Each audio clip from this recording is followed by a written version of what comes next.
Andy at Pride Martial Arts. This is just a quick tutorial video on your guard stance. So, what is your guard stance? Your guard stance is how you stand when you are striking, when you are doing a little bit of sparring, even when you're competing.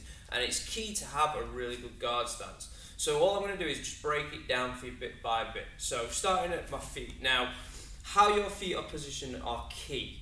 Having them side to side, that'll take me off balance. If they are too close, that will take me off balance there as well. So it's good to have a nice, solid, wide base. So from here, all I'm going to do is I'll have my left foot forward and I slide my right foot back. So what that does, that gives me a nice, solid base to work with. As I work my way up, all I'm going to do is I'm going to have a slight bend in my knees. Now, I don't want to lock my knees out because that gives me, again, if I'm getting kicked or anything like that, it's going to produce me off balance as well. So what I try and do is I try and keep my knees slightly bent, and I just go up onto my tiptoes ever so slightly. So what this does, this helps with a bit of a spring. It helps with movement, side to side, forward and back. So it's key to have that nice little bit of a bend. Have your feet raised ever so slightly. And as we start to go up, now if you have a look at my hips are pretty much key straight onto where you can see in the camera. So here, this is the important bit. Now with it being in line, this means anything that's in front, I can actually punch, I can actually kick, I can defend myself and I can avoid. So it's key to have your hips facing forward.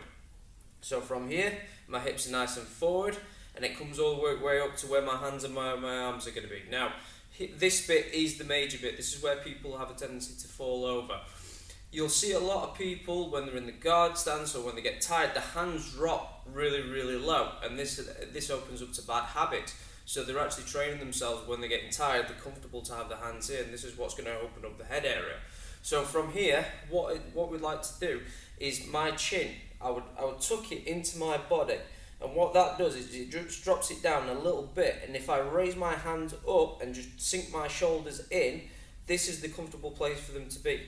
They're nice and soft, they're not really heavy, I'm not tensing my muscles, this is where they sit. So when I start to get tired, what will happen is my hands will drop to this position, and it'll also be able to be in the area if I need to column guard, I need to salute any shots coming towards my head. Now, the next bit is the hands. Now, hands are good. When you're in your gloves, obviously, a lot of people will stand like this. Myself, I prefer to have my hands ever slightly to outturn. So if I have my boxing gloves on, I'm out facing my palm here. Now, the reason why I do that is it helps with stifling my opponent when shots are coming in.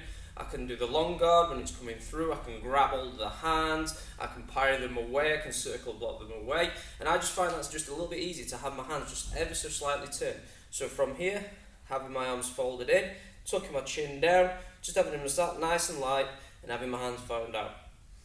Okay guys, so quick video, that's the guard stance.